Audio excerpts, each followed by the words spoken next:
વિરામ બાદ ફરી આપ સૌનું સ્વાગત છે। ગુજરાતમાં સબ સલામતના દાવા વચ્ચે મહિલાઓની સુરક્ષાના પણ મોટા દાવા કરવામાં આવે છે। સુરત શહેરમાં મહિલાઓ જ અસુરક્ષિત હોવાનો વધુ એક કિસ્સો સામે આવ્યો છે।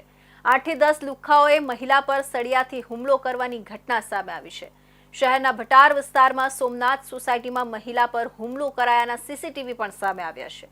હુમલામાં ઇજાગ્રસ્ત મહિલાને સારવાર માટે હોસ્પિટલ ખસેડવામાં આવી છે। સુરતના ભટાર વિસ્તારમાં 8 થી 10 લુખ્ખાઓએ મહિલા પર હુમલો કરવાની ઘટના સામે આવી છે। પોલીસ અસામાજિક તત્વોનું લિસ્ટ બનાવીને તેમની સામે કાર્યવાહી કરી રહી છે।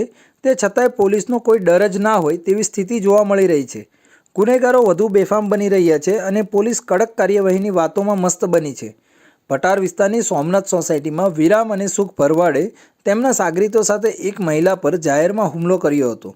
આ ઘટનાના સીસીટીવી ફૂટેજ પણ સામે આવ્યા છે। લુખ્ખાઓએ જાહેરમાં એક મહિલાને લોખંડના સળિયાથી માર માર્યો હોવાની સુશીલા દેવી નામની મહિલા ઇજાગ્રસ્ત થઈ હતી।